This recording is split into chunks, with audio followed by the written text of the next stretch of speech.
More violence than usual is breaking out across Mexico as the Sinaloa Cartel goes to war with the Mexican government.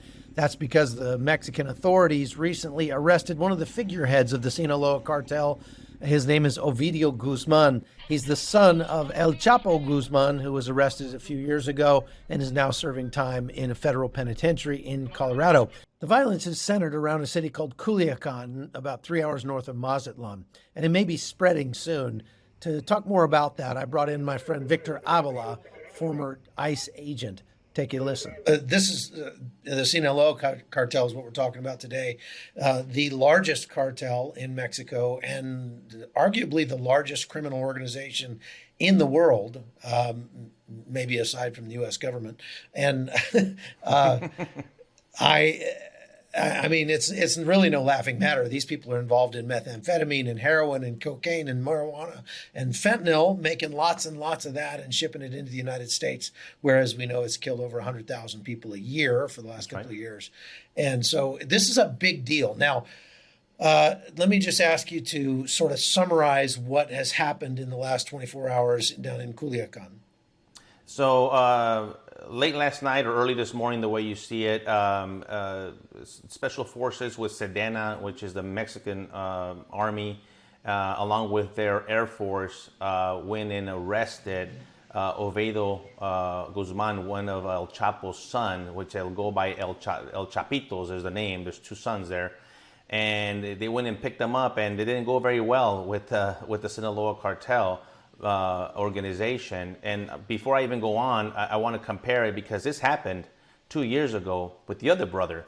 As a matter of fact, HSI had a big role in securing a provisional arrest warrant for the Ivan, the other brother, 2 years ago, and they had him. The Mexican army had him, and there was this huge firefight in the middle of the day, and the Sinaloa Cartel threatened, what they're doing again today, citizens and the military family members to kill them if the president of Mexico didn't release them, and he folded. And the reason I have to share this story is because they set a precedent. Mexico did, and the Mexican government did, and they folded and kneeled before the Sinaloa Cartel, and here we are again dealing with this, and now it happens again. So by the way, it did release Ivan, the other brother, and now here we are where Mexico does it again, and you have to ask yourself the timing of this arrest. I think it's all politically motivated. Biden is going to make a visit next week over there, and Mexico loves to, pick up their collar and say we're doing something against organized crime. And so the arrest is significant in a way because yes, it's a Sinaloa Cartel, but people need to understand what's going on with the Sinaloa Cartel. After their father, El Chapo Guzman, was sent to prison, the sons wanted to take over. Nevertheless, kudos to the Mexican government at least.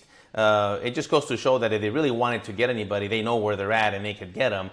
But it also shows that they went after the weakest link of the whole cartel. I mean, it'd be nice if we'd be talking that they took down Mayo Zambada. That'd be a whole different conversation because that would be a big impact on the Sinaloa Cartel. This one's not going to be. It's not going to dismantle it. It's not going to do anything other than bring awareness to people that have no idea what the Sinaloa Cartel is. And you mentioned it. They're probably the number one organization responsible for the fentanyl and meth that's coming into our country, killing our people. They're the ones working directly with China and bringing the precursors and the chemical, whether they make it in the super labs in Mexico or China, I hear, is now bringing it a finished product to them with its counterfeit pills. And so this is a good opportunity to educate people and say, listen, what's happening in Mexico with these cartels directly affects us in the United States because not only are they just headquartered in Mexico, but they operate every corner of our country in the United States and 40 to 50 countries abroad. They're terrorizing the citizens of Mexico. Right now, they're terrified. Right now, as you and I speak, there are firefights. They're shooting at airplanes, for crying out loud. They shot at the airplane that carried Ovidio back to Mexico City. This is craziness. This is stuff that you would see possibly in the Middle East in a war zone, but the war zone is not 6,000 miles away. It's right here next to us. And so it's important to understand the level that this is bringing and what the risk and public safety and national security issue that really is going to touch us at our borders. Yeah, we've always had this sort of low-level boil point of violence in Mexico, and people have gotten sort of inured to the whole idea of people killing each other in Mexico, and it happens all the time. Why should we care? But as you said, this is another level. Now, explain some of the tactics that the gunmen who are loyal to the Sinaloa Cartel are employing down there in Culiacan over the last 24, 48 hours. Military tactics. I mean, these guys are equipped, and I get the question asked if they're more equipped than the Mexican military. In some instances, they might be. They have good equipment. They have a lot of guns and a lot of artillery, but I think they're really no match for a well-organized army. Definitely not for the U.S. Army or U.S. military. But Mexico just doesn't have the willpower to challenge them. That's why they look so powerful on the street, because Mexico doesn't bring it to them, doesn't bring the fight to the cartels. You saw they have 50 caliber type of weapons and all these type of weapons. And by the way, it's illegal to bear arms. They've got man-pads, they've got machine guns, they've got they got everything. Anti-tank weapons, whatever. Now, grenades. I did see a video tonight of a Mexican helicopter, Army helicopter, just letting them have it with a 7.62 minigun that fires about 6,000 rounds per minute. So far, I haven't seen the cartel people having any of those, but that raises the question of civilian casualties.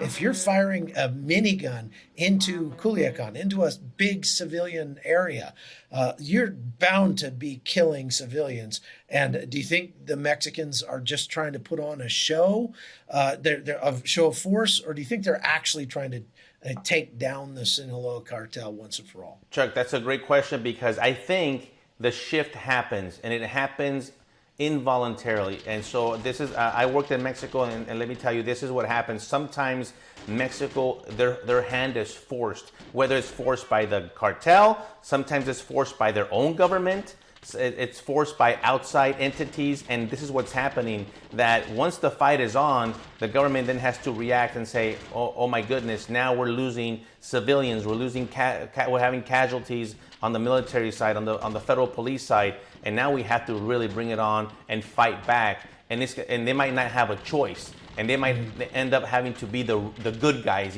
and start picking a side. And I think that's what's happening. If this continues throughout tonight and tomorrow, where the Sinaloa Cartel does not let up, it's going to be a game changer. This is different because now you're having a mini war battle on the streets in a very dense populated area of Mexico. And what's going to happen? So you just can't let dead bodies, lie down. The Mexican government now has to step up and protect their citizens, and so people are going to be taken out. And sometimes even within the corruption, I saw this many times. Even as corrupt as Mexico is, somebody's got to be taken down. Maybe this guy's the scapegoat for now, but if this elevates and continues to escalate, maybe this is the opportunity for Mexico to say, okay, let's take this opportunity and let's dismantle the Sinaloa Cartel once and for all. So my question is, how much does Mexico accept help from the United States? We've seen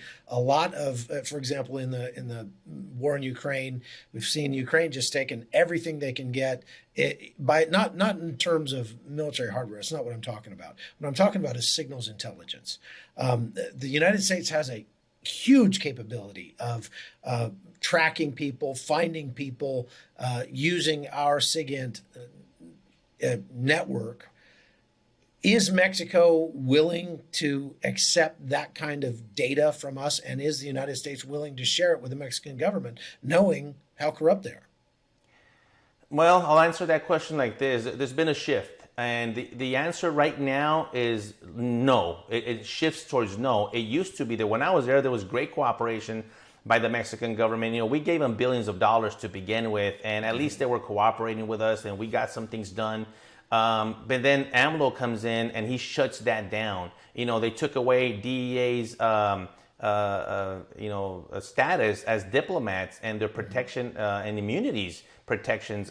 This is crazy. That Mexico is very proud, and they reject the notion that the U.S. is better than them and they need help, and they're very proud people. And sometimes that's very hard to overcome as another country that actually wants to go in there and help them. I know the United States will want to go in there and actually help. Now, I don't know if the Biden administration would want to do that or not, and I don't know what kind of conversation. I know it's not the conversation that I would have if I would go in there as a diplomat next week, but it does matter. And Mexico right now is not this openly, willingly, hey, please help us, we need help. No, they're not, and that hurts them. And it hurts them, it hurts the surrounding countries in Central America, and it hurts us. And so they're not embracing that right now. Do you think that Mexico is doing this now because Biden is coming down and they need something to hold up? You, like you said, they're very proud people that, hey, look how good we did for you. As they want to offer this guy up as a prize to the Biden administration because his father was extradited to the United States, currently serving in a supermax prison here. Do you think that's going to be the fate of this son of Chapo Guzman? I think so. And we saw it happen not so long ago when AMLO visited the White House. Mm-hmm. And Caro Quintero, who's responsible for killing DEA Special Agent Enrique Camarena back in 1985, he had been released, was a fugitive since 2013, and all of a sudden he gets arrested right before AMLO goes and visits Biden. And I'm looking at this and, okay, well, that's good. At least they got him, whatever. And it's going to be politically, and he's going to be another trophy. But guess what? The meeting is over, and guess what? Caro Quintero is now on home detention, whatever that means in Mexico. To me, it means nothing. It means he's a free man.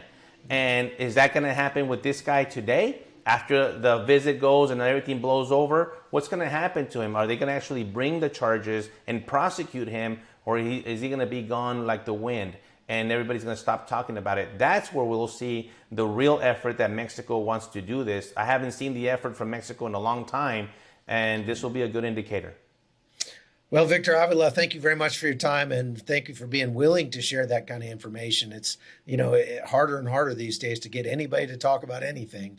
And you understand how important it is for people to have awareness of what's going on down there. And so I appreciate you taking the time to do that and share it with us. Absolutely, brother. Thanks for having me. Sure thing. God bless you. All right.